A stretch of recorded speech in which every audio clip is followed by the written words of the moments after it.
আসসালামু আলাইকুম ভিউয়ার্স, আমি রুবি আছি আপনাদের সাথে। আজকে সবাইকে আমার এই সুইট হোমে আমন্ত্রণ। সবাইকে তো আমার ঘরে আনতে পারছি না, সেজন্য ভাবলাম যে আমার ঘরটা আজকে সবাইকে একটু দেখাই, তাহলে সবাই আমার বাসা থেকে একটু ঘুরে যাবেন। আর অনেক রিকোয়েস্ট ছিল আমার ঘরটা একটু দেখানোর, তো আমি সময় করে আসলে দেখাতে পারিনি এতদিন। আজকে একটু দেখাচ্ছি, তাও আজকের ব্লগে পুরো ঘরটা দেখাতে পারবো না।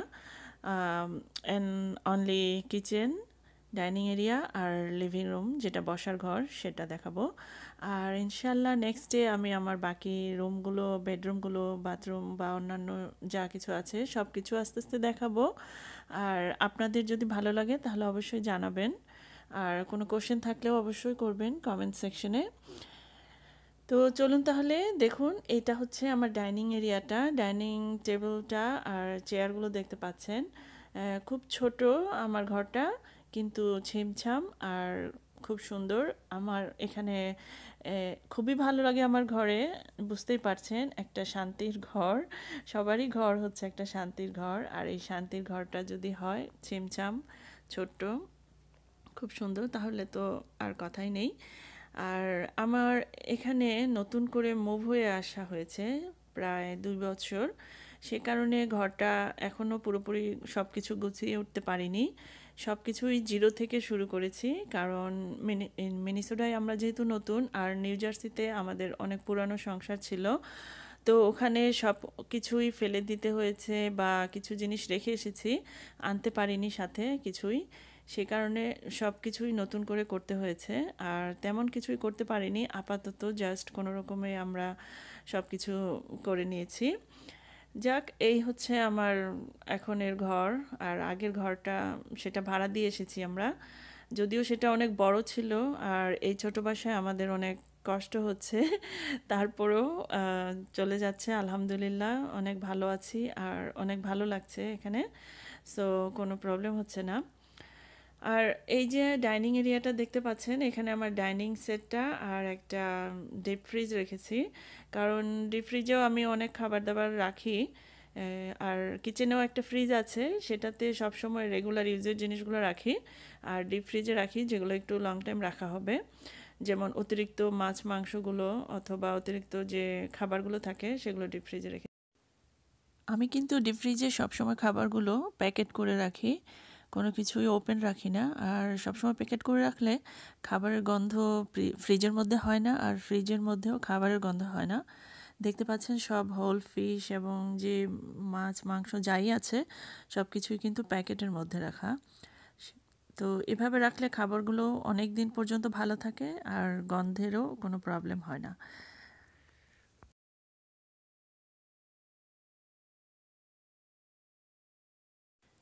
যেহেতু আমার ঘরের কালারটা হচ্ছে মোস্টলি সাদা, ওয়ালের কালারও সাদা, সেই কারণে আমি সাদা আর কালোর কম্বিনেশন করেছি আমার ফার্নিচারের মধ্যে। যেমন ডাইনিং সেটটা কিন্তু আমি কালো নিয়েছি, চেয়ার টেবিলগুলো আর টেবিল ক্লথটা সাদা নিয়েছি। সেম কালার দেয়া যাবে না, কারণ সেম কালার দিলে কিন্তু জিনিসটা ফুটে উঠবে না, সে কারণে কন্ট্রাস্ট কালারটাই ভালো লাগে। যেমন ওয়াল আর ফার্নিচারের কালার সেম যেন না হয়, সেটা একটু খেয়াল করবেন। আর ডাইনিং রুমের একদম পাশেই হচ্ছে কিচেন, মাঝখানে দেখতে পেয়েছেন যে একটা সেপারেশন আছে, আর এখানে কিচেনের মধ্যেই আমি পানির ফিল্টারটা রেখেছি। আর এই হচ্ছে ডাইনিং রুমটা এই পাশে, আর ওই সাইডে কিচেনটা। আর ডিপ ফ্রিজের উপরে যে ফ্লাওয়ার ভেসটা দেখতে পাচ্ছেন, এই ফ্লাওয়ারগুলো আমি কিনেছি এখানে একটা স্টোর থেকে। তো দোকানটার নাম হচ্ছে মাইকেলসে খুব ভালো ভালো হাতের কাজের সব জিনিসপত্র পাওয়া যায়, আপনারা অনলাইনেও সেই দোকান থেকে কিনতে পারবেন যদি কেউ ঘরের জন্য ভালো কিছু কিনতে চান। চলুন তাহলে এখন আপনাদের আমি আমার কিচেনটা একটু দেখাই। আগে একটা ব্লগে আমি আমার কিচেনের ডিটেলস সব কিছু দেখিয়েছি, আর যারা আমার কিচেনটা আরও ডিটেলস দেখতে চান তারা ওই ব্লগটা একটু দেখবেন কাইন্ডলি, আমি লিঙ্কটা ডেসক্রিপশন বক্সে দিয়ে দেবো। আর আমার কিচেনে আমি কিভাবে সব কিছু অর্গানাইজ করি, কিভাবে সব কিছু ইউজ করি, আর কি কি আছে, কিভাবে আমি সব রাখি, সেগুলো আমি ওই ভ্লগটাতে দেখিয়েছি। আজকে আমি সব কিছু ডিটেলস এখানে দেখাতে পারছি না, সরি। আর এই আমার কিচেনটাতে আমি সবসময় এভাবে ক্লিন রাখি। আর দেখতে পাচ্ছেন যে সব কিছুই কিন্তু সাদা, যদিও কিচেন কিন্তু খুব নোংরা হয় রান্না টান্নার পর। তো আমি সবসময়ই রান্নার পর বা যখনই ম্যাস হয় তখন সাথে সাথে ক্লিন করে ফেলি, সেই কারণে কখনো কিছু জমে থাকে না। যদিও আমার বাচ্চারা ছোট, অনেক ম্যাস হয়, তারপরও আমি সেটা সাথে সাথেই করে ফেলি। আর ময়লা সবসময় জমিয়ে রাখলেই কিন্তু অনেক বেশি নোংরা হয়ে যায়, সেই জন্য সব কিছুই সাথে সাথে করে ফেলার চেষ্টা করবেন। আর যখনই পার্টি হয় বা বেশি রান্নাবান্না হয়, অনেক বেশি ডিশ হয়ে যায়, তখন আমি ডিশ ওয়াশারে দিয়ে দিই, তাহলে ওয়াশিংয়েরও কোনো প্রবলেম হয় না। আর এদিকে ওভেন আছে, ওভেনেও আমি বেক টেক করে ফেলতে পারি ইজিলি, যেহেতু চুলার সাথেই এটা। আমি বলবো যদি আপনাদের ডাইনিং এরিয়াটা ছোট হয় তাহলে ডাইনিং সেটটা একটু ছোট নেবেন, তাহলেই কিন্তু জায়গা হয়ে যাবে আর দেখতেও ভালো লাগবে। যদি ছোট ডাইনিং রুমে বড় সেট দেন তাহলে কিন্তু রুমটা আরও বেশি ছোট দেখা যাবে। আর ওয়ালের কালারটা যদি একটু লাইট কালার হয় তাহলে কিন্তু ঘরটা বেশ ব্রাইট দেখা যায়, আর ব্রাইট দেখা গেলে ঘরটাও খুব ভালো লাগে। তো এই আর কি কয়েকটা আমি টিপস বললাম, যদি আপনারা নিজেদের বাড়ি নিজেদের মতো করে সাজাতে চান তাহলে এগুলো একটু মাথায় রাখবেন। আর যাদের কিচেনটা একটু ছোট তাদেরকে বলবো যে আপনারা কিচেনে যদি পারেন এরকম কাউন্টার দেবেন আর এই যে ক্যাবিনেটগুলো দেবেন, তাহলে কিন্তু খুব সুন্দর অর্গানাইজ করেই রাখা যায়। আর এদিকে দেখতে পাচ্ছেন আমার লিভিং এরিয়াটা। লিভিং এরিয়াতেও আমি খুবই সিম্পল রাখি জিনিসপত্র। খুব বেশি জিনিসপত্র দিয়ে একদম ঘিঞ্জি করে রাখাটা আমার ভালো লাগে না, সেই কারণে আমার লিভিং রুমটা খুব হালকা পাতলা। আর এই যে সেন্টার টেবিলের মধ্যে একটা ছোট্ট সিম্পল মানি প্ল্যান্ট রেখেছি। আর এদিকে সোফা, সাইড টেবিল আর মাঝখানে একটা কাউন্টার টেবিল দেখতে পাচ্ছেন। খুবই সিম্পল আমার ঘরটা, আমি খুব বেশি সাজাই না। আর একটা সুন্দর ঘরের জন্য কিন্তু আসলে খুব বেশি জিনিসপত্রের প্রয়োজন হয় না। একটা সুন্দর সোফা আর কার্পেট আর পর্দা হলেই কিন্তু খুব ভালো দেখা যায়। যদিও আমার ঘরে আমি পর্দা লাগাতে পারি না, কারণ আমার হাজব্যান্ড খুব ব্রাইট ঘর পছন্দ করে, সে কারণে সে পর্দা লাগাতে দেয় না।